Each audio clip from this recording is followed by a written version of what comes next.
Your Honours, I'm going to be dealing with specifically sections of the prosecution's final brief to illustrate perhaps how the brief should be deconstructed and particular attention paid to when assessing the strength and the merit of the allegations that are made against Ivan Cermak.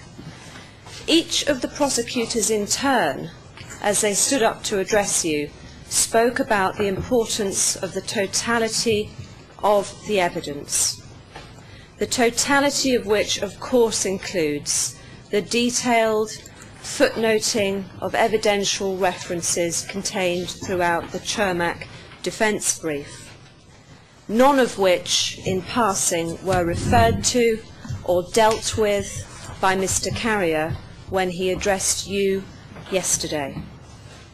Neither, we submit, has the totality of the evidence been footnoted or referenced for your benefits in the prosecution document, their final brief. We have taken great pains to go through each in turn and to try and understand the basis, or whether there in fact was a basis for the submissions that have been made. And we have noted distortion, irrelevance, and serious miscontextualization of the evidence, which certainly does not reflect the totality of the evidence presented before you. To illustrate the point, I'd like to take the next 20 minutes just to go through and deconstruct some of those paragraphs in which the prosecution make allegations about Ivan Cermak's alleged authority over the MUP. The central allegation, as you heard from Mr. Carrier yesterday, is that Mr. Cermak could have used the MUP, which he controlled in Knin, to prevent and punish crimes.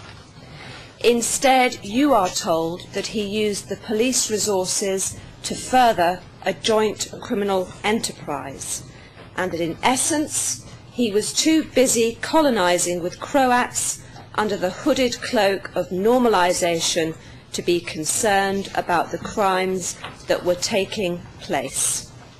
If only the prosecution's case were so simple. The truth of the matter is that the totality of the evidence in this case doesn't suit the prosecution in any shape or form, and it certainly doesn't meet the standard of proof required of beyond a reasonable doubt. Neither does the concept of proper context.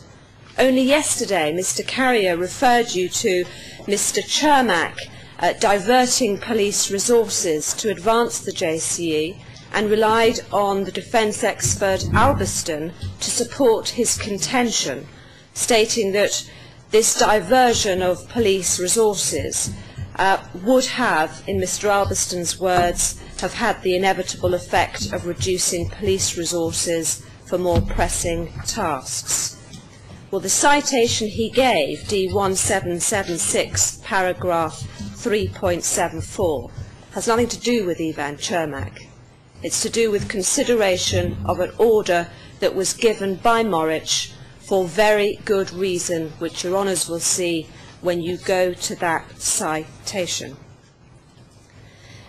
I'm going to invite your honours to look at the prosecution brief, and I would like to start just taking some paragraphs apart so that your honours can see the concern we have and that we ask you to adopt proper caution in your analysis. Paragraph 388. It is alleged that Ivan Cermak, in that paragraph, in respect of him, senior MUP officials from the Kotar Knin, Zadar Knin and Split Dalmatia PUs submitted themselves to Cermak's authority. Footnote 1099. Your Honours, without revealing the identity, that footnote firstly refers to a protected witness in this case, who merely stated that his role was not clearly defined in that extract and that he had to refer to Zadar. Nothing more, nothing less. The second reference is to a sheet of corrections by this witness. P88, page 1. Nothing there about submitting himself to Cermak's authority. Your Honours are referred to an organisational chart of the MUP by the prosecution. Nothing again in terms of Ivan Cermak. Cetina is cited. Nothing in that citation either, and we invite Your Honours to take this careful approach. JCE Yarnyak section of their own brief cross-referenced to. Nothing there about Yarnyak submitting himself as a senior official to Cermak's authority. In direct contradiction to these miscitations that you've been given, Your Honours, having read the briefs, are aware of what we submit is a plethora of evidence and examples and situations which demonstrate to great effect that Ivan Cermak had no authority over the civilian police. And the passages we ask you to consider begin from page 250. Your Honours, the prosecution continue and allege further that his authority extended beyond the confines of the Canine ZM AOR. Although they don't cite any testimony or witness statement evidence, they merely provide you with 2 standalone maps, not something that can get the prosecution home on that sort of allegation.